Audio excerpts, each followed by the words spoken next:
আসসালামু আলাইকুম। আশা করি তোমরা সবাই অনেক ভালো আছো। আমি আলহামদুলিল্লাহ ভালো আছি। তো গত পর্বগুলোয় আমরা দিয়েছিলাম দুইটা প্লাগইনের ইউজ, একটা হচ্ছে আমাদের ক্লাসিক এডিটর, একটা হচ্ছে কন্ট্যাক্ট ফর্ম 7। আজকে আমরা হচ্ছে একটি প্লাগইন দেখব, ওটারও বেশ কিছু সুন্দর ইউজেস আছে। তো আমি যদি একটু দেখি আমাদের ওয়েবসাইটটা, দেখো আমাদের এখানে কিন্তু আমাদের যে থিমটা আছে সেটা হচ্ছে বেসিক ওয়ার্ডপ্রেস ইনস্টলেশনের সময় যে থিমটা থাকে 2020, ওইটা আছে। তো ওইখানে দেখো আমরা কিন্তু হচ্ছে একটা হেডার পাচ্ছি, তারপরে হচ্ছে ফুটার অংশে কিছু পাচ্ছি, হ্যাঁ।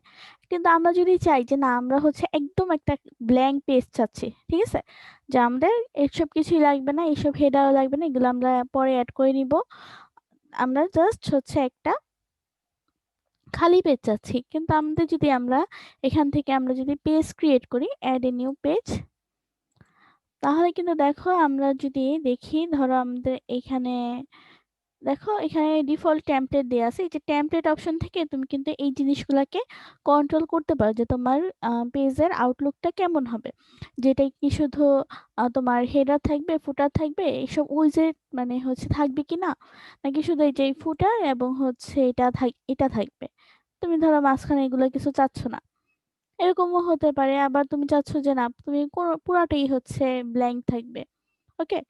তো এরকমটা যদি আমরা চাই, তাহলে কিন্তু আমরা দেখো এখানে যদি দেখি, এখানে দেখো কভার টেমপ্লেট আছে আর ফুল উইথ টেমপ্লেট।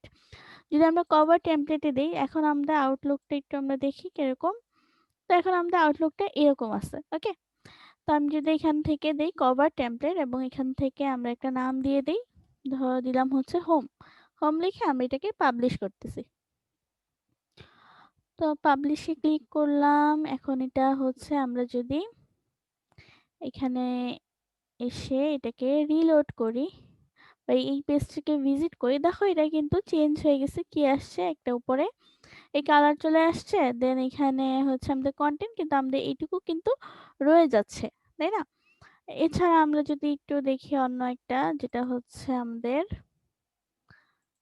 ফুলউইডটা দেখি আমরা,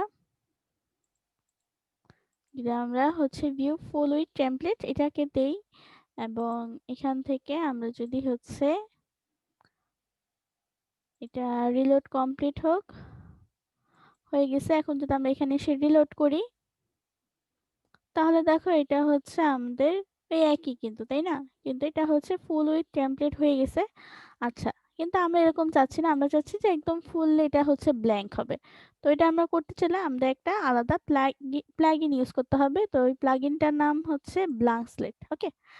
তো আমরা হচ্ছে প্লাগইন থেকে অ্যাড নিউতে যাব।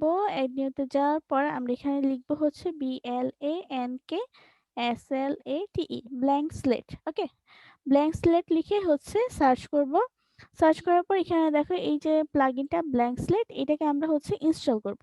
তো ইনস্টল করার জন্য আমাদের কি করতে হবে, ইনস্টল নাওতে ক্লিক করব। ইনস্টল হয়ে গেছে। ইনস্টল হওয়ার পর আমরা যদি এই প্লাগইনটাকে ইউজ করতে চাই, তাহলে অবশ্যই এটাকে আমাদের কি করতে হবে, অ্যাক্টিভ করতে হবে। তাহলে আমরা এখানে অ্যাক্টিভ করলাম।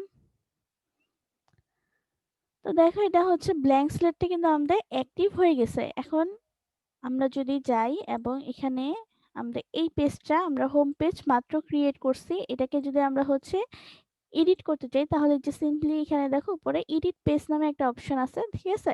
এখান থেকে আমরা হচ্ছে কি করব, এখানে ক্লিক করব এডিট পেজ।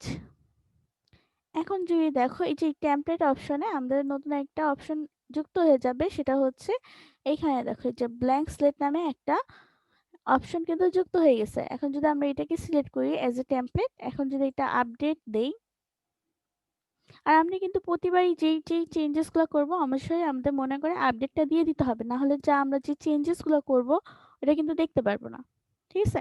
তো আমি এখন এই লিঙ্কটাকে ভিজিট করি, নিউ ট্যাবে ওপেন করলাম। ওপেন করার পর দেখো আমার কিন্তু এটা টোটালি একটা ব্ল্যাঙ্ক পেজ কিন্তু এসে গেছে। এখন এখানে চাইলে তুমি তোমার মতো করে ডিজাইনগুলো কিন্তু করতে পারবা, ঠিক আছে। খুবই সোজা, জাস্ট হচ্ছে কি আমরা একটা প্লাগইন এই ব্ল্যাঙ্ক স্লেটটাকে ইউজ করব। ইউজ করার পর আমরা হচ্ছে এখান থেকে এই যে টেমপ্লেটস থেকে আমরা হচ্ছে কি করব, ব্ল্যাঙ্ক স্লেট ইউজ করব। আর তোমার ইউজার ইন্টারফেস মানে হচ্ছে এই পেজ ক্রিয়েট করার সময় যদি এরকমটা না হয়, তাহলে হচ্ছে তুমি কি করবা, তুমি হচ্ছে হয়তোবা ক্লাসিক এডিটরটা ইনস্টল করে নিবা অথবা ডিসেবল গুটেনবার্গ দিয়ে দিবা। তুমি যদি এই ভিডিওটা মানে এটা যদি তোমার কোনো সাপোর্টেড ভিডিও লাগে তাহলে তুমি আমার আগের ভিডিওগুলো দেখতে পারো, এখানে আমি দেখিয়েছি যে তুমি কিভাবে এরকম ইন্টারফেসটা নিতে পারো। কেমন? তাহলে আজকে এই পর্যন্তই। আমরা হচ্ছে নেক্সটে দেখবো যে কিভাবে এটা দিয়ে হচ্ছে আমরা কাস্টমাইজ করতে পারি।